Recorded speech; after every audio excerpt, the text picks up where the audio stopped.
오늘 말씀은 예루살렘의 멸망이 있던 주전 586년 시기의 언급입니다. 제 11년 어느 달인지는 모릅니다. 근데 제 11년, 그러니까 여호야킨이 이미 바벨론의 1차 침공에 의해서 또 2차 침공에 의해서 사로잡혀 간 뒤에 이제 11년이 지난 거죠. 11년이 지나서 586년 때 이제 이 말씀이 하나님으로부터 에스겔 선지자에게 임한 것입니다. 2절 말씀에 보면 예루살렘의 문이 이미 끼어진 상태다. 그래서 보면 벌써 함락이 돼서 완전히 예루살렘이 초토화된 상태에서 하나님께서 주신 말씀이라는 것을 알게 됩니다. 그러면 하나님께서 주신 계시의 전체적인 내용은 뭐냐? 예루살렘의 황폐함에 대해서 기뻐했던 두로, 지금의 레바논을 하나님께서 결코 가만두지 아니하십니다. 이것이 하나님의 계시의 내용입니다. 우리 25장에서 언급하였듯이 암몬, 에돔, 모압, 블레셋, 이 나라가 예루살렘의 멸망을 기뻐한 것에 대해서 하나님께서 가만두시지 않겠다라고 수개월 전에 예언케 하셨는데, 이제 두로, 그 북쪽에 있는 두로 역시 그러한 진노에 직면하게 될 것이다. 그러면 두로의 죄악은 무엇이었는가? 2절 말씀에 보시면 두로가 예루살렘을 대적하여서 말하기를, 아하, 잘됐다 이겁니다. 이야, 잘됐다. 뭐가 잘됐냐? 만민의 문이 끼어져서, 만민, 모든 사람들의 문, 뭘 말하느냐? 예루살렘 문을 말하는 겁니다. 예루살렘의 문이 다 끼어졌구나. 아, 잘됐다. 그래서 내게로 돌아왔도다. 예루살렘이 황무해졌으니 이제는 내가 충만함을 얻게 될 것이다. 이 두로는 해상 무역으로 아주 번영했던, 그때 당시에 페니키아라고 이렇게 일컬어지기도 하고 그랬는데, 그때 당시에 이 주전 580년 당시에 그 해상 무역에 있어서 그 페니키아 상인들 우리 잘 알지 않습니까? 그 레바논 상인들하고 예루살렘하고 서로 라이벌이었던 거예요.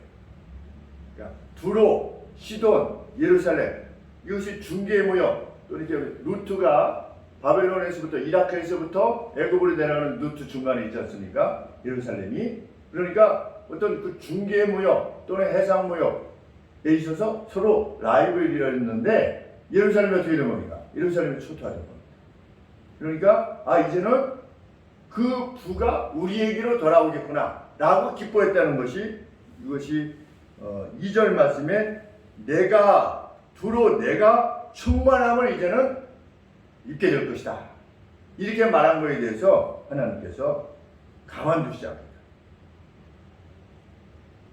성도들이 믿음의 일로 말미암아 어렵게 되었을 때, 우리 요새 댓글 보면 아주 기독교에 대한 공격이 대단합니다. 우리 소방소의 소방대원이 주일날 예배 드리러 갔었는데, 이제 전수조사를 다 했더니 소방대원이 두 분이, 소방대원 중에 한 분은 남편이 목사님인 거예요. 그래서 주일날 예배를 드렸어요. 사모님이니까, 소방대원인데. 그런데 코로나가 발병이 된 것이 이렇게 나왔을 때 2명을 집위 해제했다. 코로나 걸린 것 때문에 집위 해제한 거. 이런 사태가 벌어지고 있지. 근데 그 댓글에 보면 뭐라 그래요? 전부 다 넣어라 이렇게 돼 있어요. 전부 다 넣어라. 아주 참 이런 말밖에 할 수 없나라고 할 정도의 그 댓글이 쭉 다니는데, 성경은 뭐라고 경고하고 계신가? 하나님의 어떤 무리가 예루살렘의 죄악 때문에 하나님께서 맹리하신 거 아니겠습니까?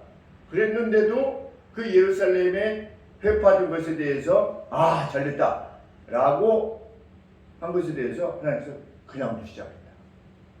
반드시 진노하시겠다. 그러면 시돈은 예루살렘을 공격할 때 같이 공격했는가? 그렇지 않았어요. 공격도 안 했어요. 그러니까 두로가 공격도 안 하고 그냥 무너졌을 때 그걸 기뻐했어요. 그냥 기뻐했는데도 불구하고 하나님이 가만두시지 않겠다. 내가 멸절시키겠다.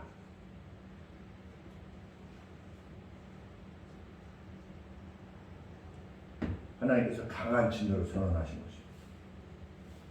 하나님께서 어떻게 하시겠다? 3절 말씀에 두로야 내가 너를 대적하여 바다가 그 파도로 흉흉케 함과 같이, 바다가 바다의 파도를 불러들이는 것처럼, 여기서 이 바다의 파도를 하나님께서 말씀하시는 이유는 파도가 한 번 오고 맙니까?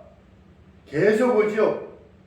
쫙 한 다음에 그 다음에 또 물결이 또 쫙 온 것처럼 그것을 말씀하시는 겁니다. 두로가 다른 나라들의 연이은 공격에 의해서 결국은 완전히 침몰하게 된 것이다. 너를 대적하여 바다가 그 파도로 흉욕케 함 같이 많은 나라들이 와서 연속적으로 두루를 치는 겁니다. 너를 시해할 것이다. 그리고 결국은 4절에 그들이 두로의 성벽을 배파하며 그 타워들을 헐 것이요 나도 그 자네들을, 이 티끌이 뭐냐면 자네입니다.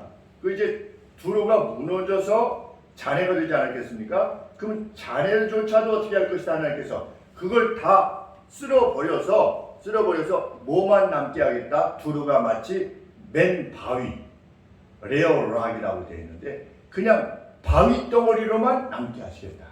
그 자네는 어떻게 할 것인가? 자네는 바다에다가 던져버릴 것이다.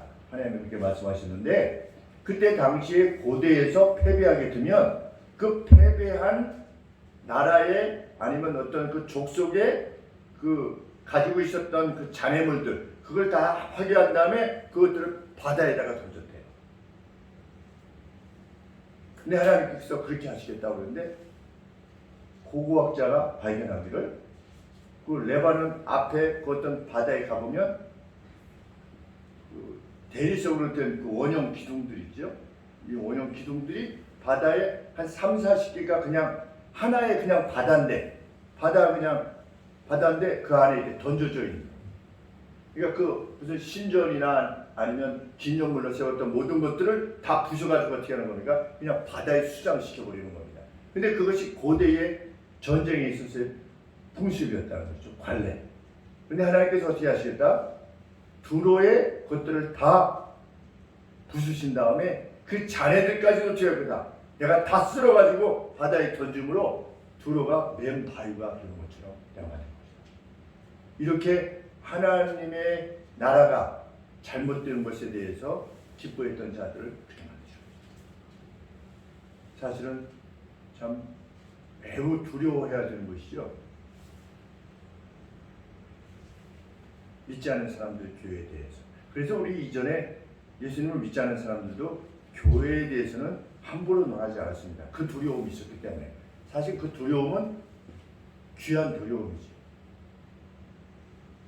교회 다니는 사람을 욕하면, 저 교회를 욕하면 벌 받는다. 죄로 간다. 이런 표현을 썼습니다. 죄로 간다. 제가 어렸을 때.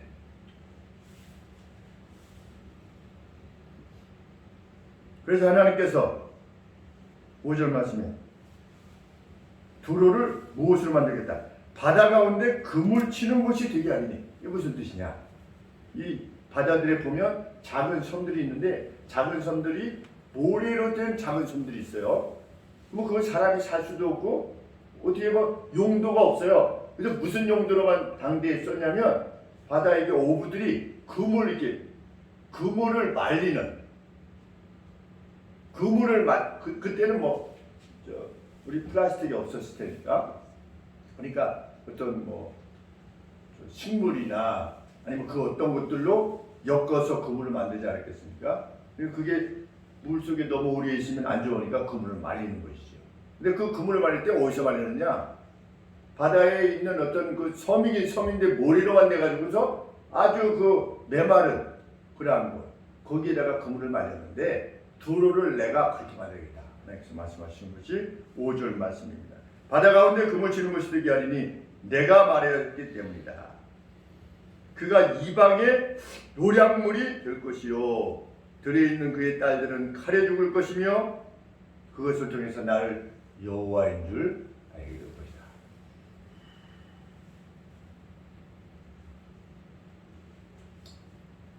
하나님께서는 두로가 그래도 좀 힘이 있었습니다. 왜? 우리 오베리스크라고 그러나요? 워싱턴 광장 또 이거 뉴욕인지 워싱턴인지 가서 보니까 큰 탑이 위로 이렇게 쏟아있는 워싱턴인지 뉴욕인지 잘 모르겠어요. 가서 봤는데 그 앞에 이제 공원이 있고, 근데 어떤 기념비인 거죠. 그것을 상징하기 위한. 그런데 두로에 그런 것도 있었던 거예요.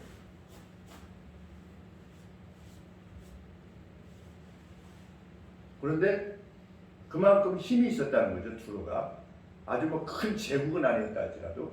그래서 느부갓네살이 와서 1차 침공을 했을 때 패배시키지 못하고 돌아가야만 했을 만큼 두로가 힘이 있었기 때문에 하나님께서는 어떻게 하시기를 원하셨는가? 대제국을 통해서 두로를 멸망시키시기를 원하셨던 것입니다. 그래서 누구를 동원하실 것이다? 7절에 보시면 느부갓네살들의 살에 말들과 병거들과 기병들과 큰 군대를 동원하실 것이다. 그들이 와서 칼로 두로의 딸들을 살해할 것이다.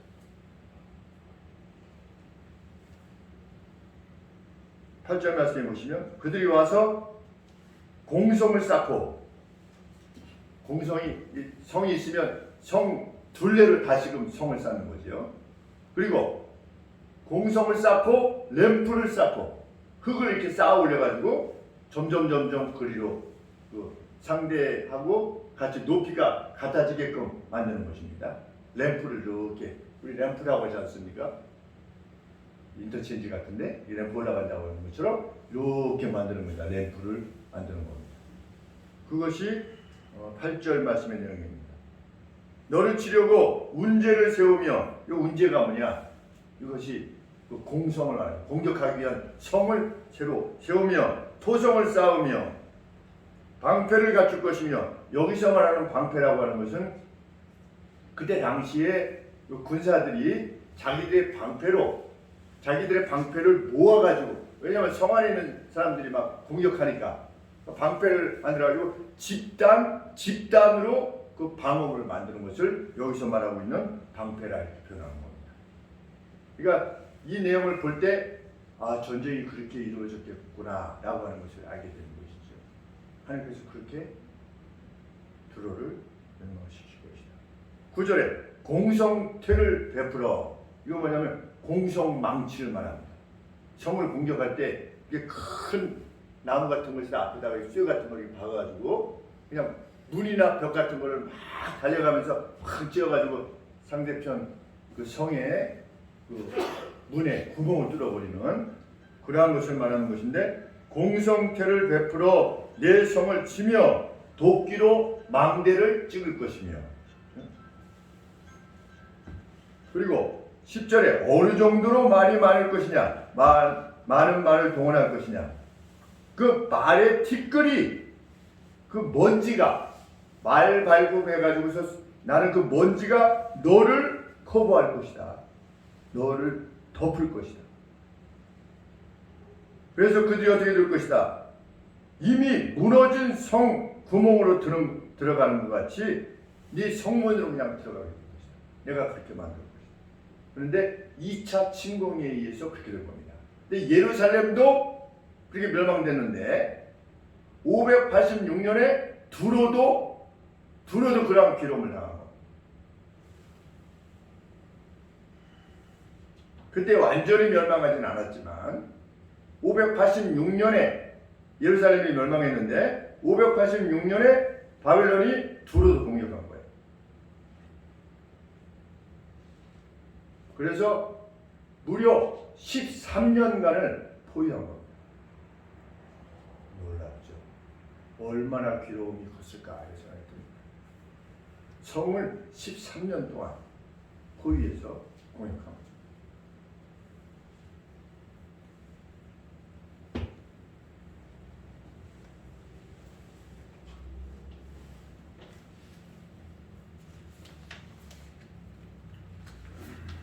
하나님이 계속해서 말씀하십니다. 바벨론의 말굽에 그 모든 거리가 짓밟힐 것이요. 11절 말씀에 칼로 내 백성을 죽일 것이며 내 견고한 석상을, 여기서 말하는 석상이 좀 전에 말씀드린 오벨리스크,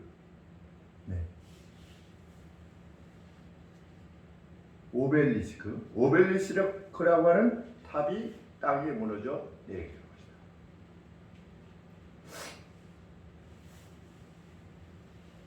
12절에 보시면 주어가 없지요. 네 재물을 빼앗을 것이며 그랬는데 영어 성경에 보면, 히브리 원문에 보면 그들이 그랬습니다. 그들이. 그러니까 어떤 바벨론만이 아니라 바벨론의 연이은 나라들이 그 바벨론의 연이어서 페르시아가 공격하러 들어왔었습니다.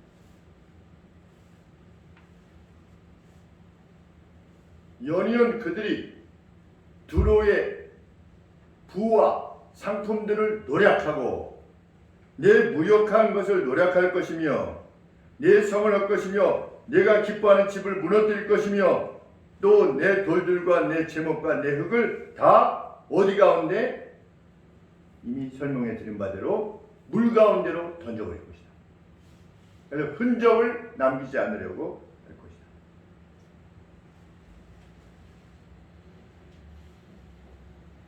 그래서 결국은 더 이상 내 노랫소리가 들리지 않게 할 것이며 내 하프 소리가 다시는 들리지 않게 될 것이다. 즐거움이 너희로부터 완전히 떠나게 만들 것이다.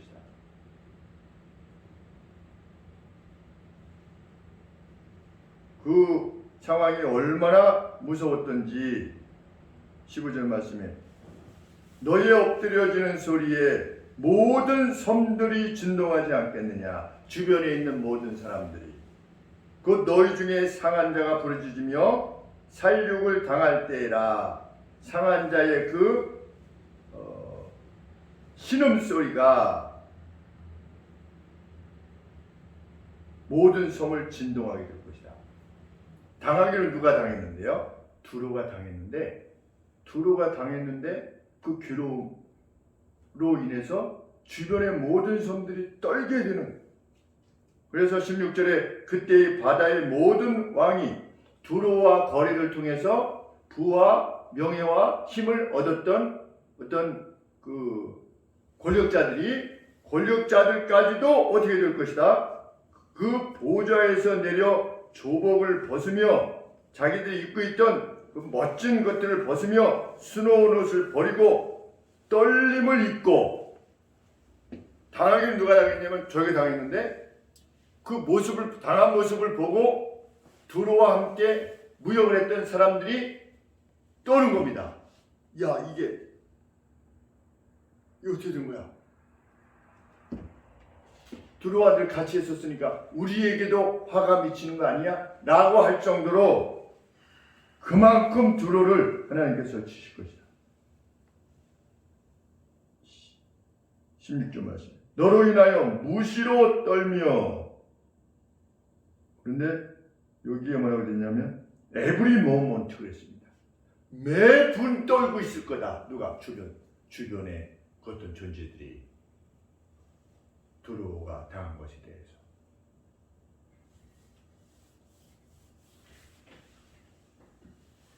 그들이 너희를 위하여 애가를 불러 이르기를 유명한 성이었던 항해자들이 거하는 유명한 성이었던 두로요, 너와 너희 거민이 바다 가운데 있어서 견고하였었는데 어떻게 이렇게 졸지 멸망하였는고? 라고 애가를 부르게 하실 것이다.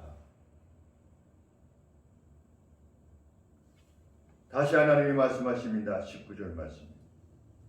나 주 여호와가 말하노라. 내가 너로 거주하지 않는 성과 같이, 그 누구도 거주하지 않는 성과 같이 황무한 성이 되게 하고 시면으로부터 바다를 내 위에 오르게 하며, 그냥 큰 우리 쓰나미가 오는 것처럼 오르게 하며, 큰 물로, 뭐가 큰 물입니까? 바벨론이 큰 물이지. 큰 물로 너를 덮게 할 때에 내가 너로 구덩이에 내려가는 자와 함께, 구덩이에 누가 내려갑니까? 시체가 내려가죠. 내가 시체와 함께 내려가서 너 두로가 시체와 함께 내려가요. 그래서 옛사람에게로 나아가게 하고, 옛적 사람이 지금 죽어가지고 땅에 묻혀있는 거 아니겠습니까? 두루 너도 어떻게 할 거다? 죽은 사람과 함께 의인화시킨 거죠. 죽은 사람과 함께 옛사람이 묻혀있는 그 땅으로 내려가게 될 것이다. 너로 그 구덩이에 내려간 자와 함께 죽은 자지요. 땅 깊은 곳, 땅이 있는데 더 로어한 땅, 더 낮은 땅, 깊은 곳에서부터 황적한 곳에 거하게 할 것이다. 황량한 곳에 거하게 할 거다. 그래서 두로야, 네가 다시는 사람이 거하지 못하는 곳이 될 것이다. 산자의 땅, 나는 산자의 땅에 영광을 줄 것이다. 산자의 땅. 그 영광을 나는 산자의 땅에 줄 것이다. 그 산자의 땅이 뭐냐? The living입니다. Earth of living, the living 그렇습니다. 산자의 땅, 산자의 땅이 뭐냐? 예루살렘입니다. 왜 산자라고 표현하고 있느냐? 두로는 죽은 자와 같은 것이잖아요. 죽은 자에게 영광을 주지 않고 그 영광을 끝장내는데, 예루살렘이라고 하는 산자의 땅. 왜 예루살렘이 산자일 수밖에 없는가? 여기에는 끝남이 없는 영원한 삶이 여기에서 가능하게 될 것이니까, 앞으로. 누구에 의해서? 메시아에 의해서. 그러면 나는 내 영광을 산자의 땅에 줄 것이다. 이렇게 하나님께서 말씀하신 것이죠. 내가 너를 패망케 하여 다시 잊지 못하게 하리니 사람이 비록 너를 찾으나 다시는 영원히 만나지 못하려. 지금 두로 그러면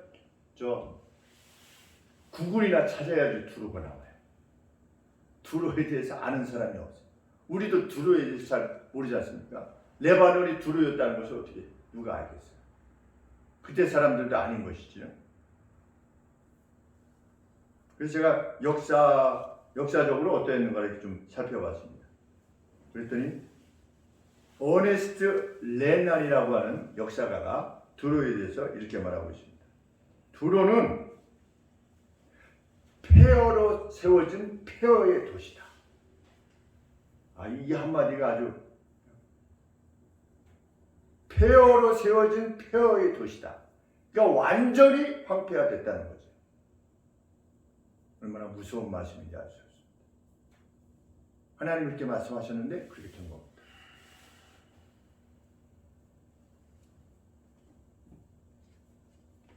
그리고 역사적으로 보면 586년 느부갓네살의 2차 침공을 받아서 13년 동안 포위당했습니다.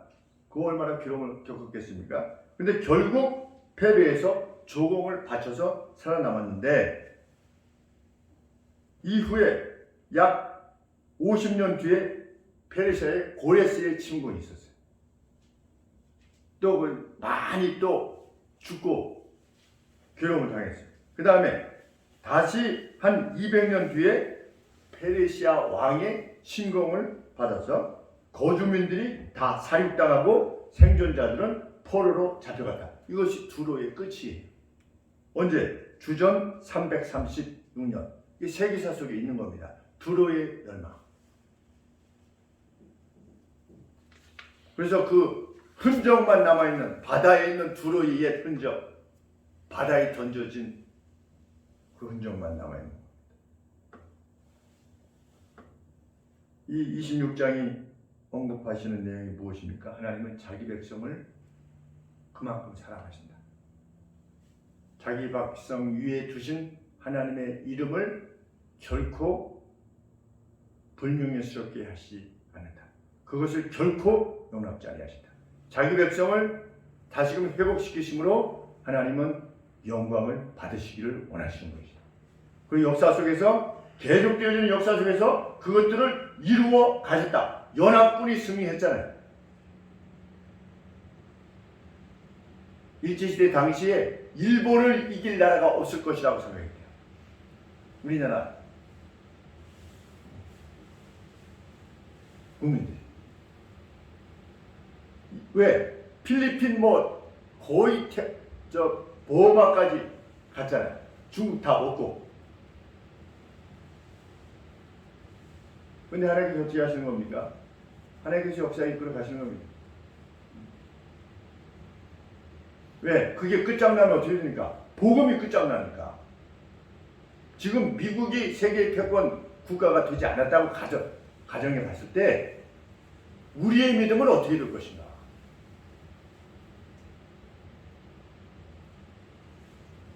미국이라는 나라를 높이자는 것이 아니라 미국이 아닌 다른 나라가 러시아가 세계의 패권을 가져갔다.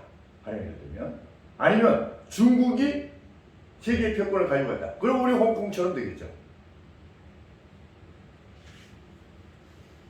하나님께서 역사 속에서 그 시대마다 하나님의 나라를 지켜가시고 보호하시는 겁니다. 베르사 때에 이스라엘이 끝장나려고 하지 않았습니까? 에스더 시기에. 그러나 하나님은 지키신 겁니다. 오히려 그때 어떻게 하신 겁니까? 이제 그 날을 받아놨는데 그 말을 받아놨을 때 그 처형의 날, 이스라엘 민족 전체를 페르시아 전 제국에 걸친 이스라엘 사람들을 멸절시키기로 날을 잡아놨는데 그때 봐, 넌 죽었어 이제 라고 각 그 제국에 흩어져 있던 나라들, 민족들 가운데 그 유대인들을 죽이고자 했던 마치 독일처럼. 근데 하나님께서 어떻게 하신 겁니까? 오히려 그들을 드러내게 하시고 그 드러난 이들을 다 죽이셨죠. 그러므로 하나님 나라를 보호하셨습니다. 독일이 세상을 제패했다. 그것도 얼마나 어려운 일이었어요. 또는 이탈리아 파시즘의 이탈리아 무솔리니가 세상을 정복했다. 이거 역시 참 하나님은 역사 가운데 하나님의 나라와 대적했던 로마도 끝장내시는 분이시다. 하나님께서 누구를 남기셨다? 오히려 이스라엘을 남기셨다. 참 신기하지 않습니까? 이스라엘을 지금까지 남기셨어요. 왜 하나님이 이스라엘을 지금까지 남기실까요? 아랍이 훨씬 큰데 경상남북도 정도밖에 되지 않아요. 이스라엘이 세서 성경 그렇게 말하고 있잖아요. 로마서에 보면 제일 마지막에 이스라엘이 돌아올 것이다. 그게 예언되어 있어요. 그것이 세상 끝에 징조 중에 하나예요. 그때까지 주님 오시는 날까지 이스라엘이라고 하는 나라가 있어야만 돼요. 그래서 약 2000년 동안 이스라엘이라는 나라가 없었었잖아요.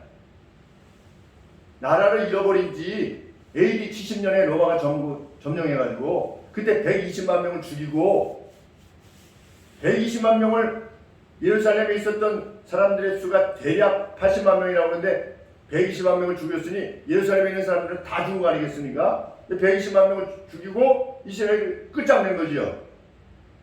끝장냈는데 그래서 나라 없는 사람들로 그냥 다 흩어져 살았잖아요.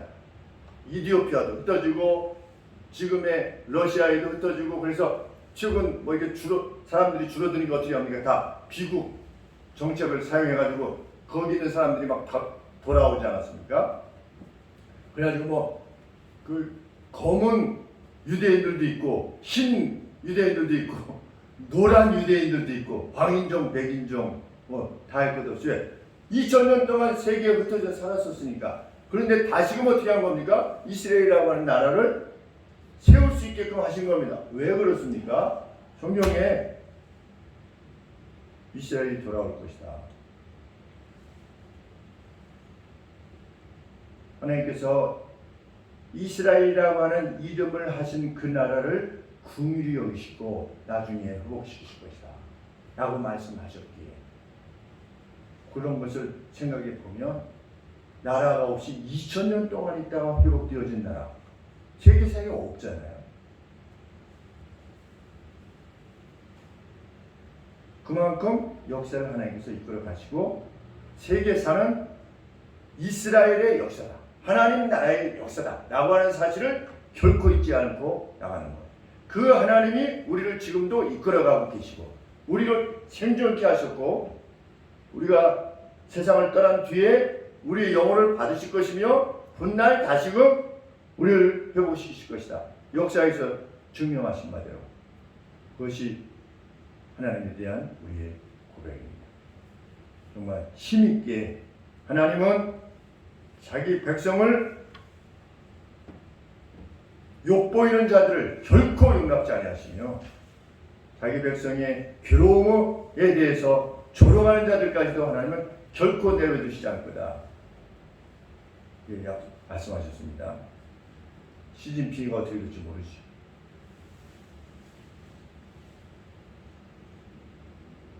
교회를 폭파시키고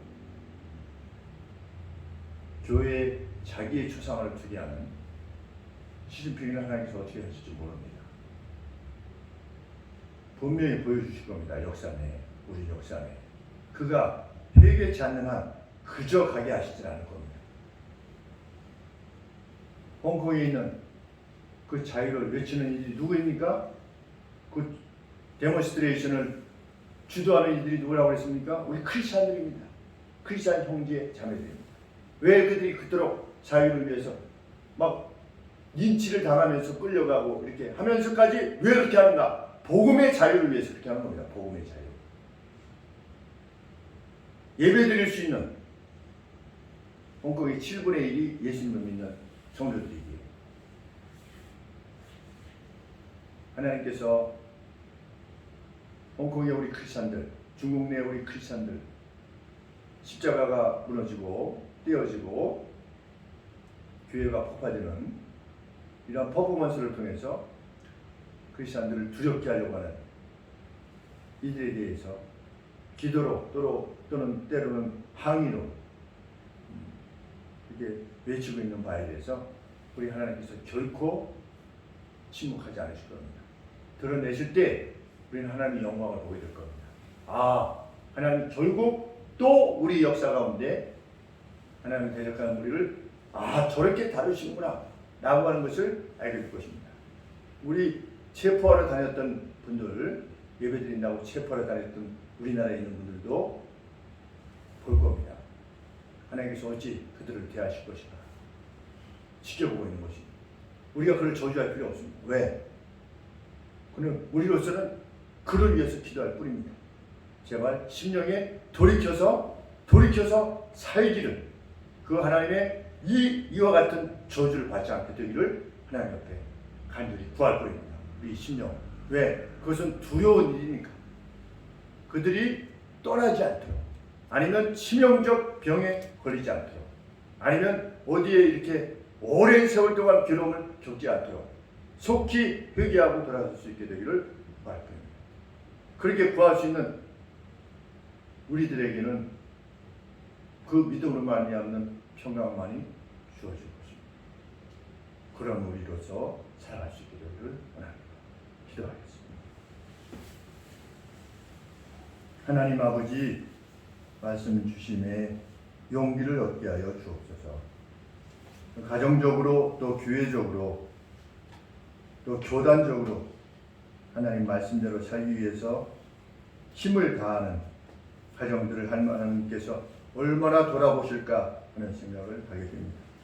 주로 말미암아 멸망당했던 예루살렘을 위해서도 하나님께서 일이 행하시는 분이신데 하나님의 뜻대로 행하고자 하는 가정과 그 자녀들 그리고 생업에 또 교회에 하나님께서 어떤 복을 내리실 것인가 하는 것은 자명한 일인 줄 믿습니다.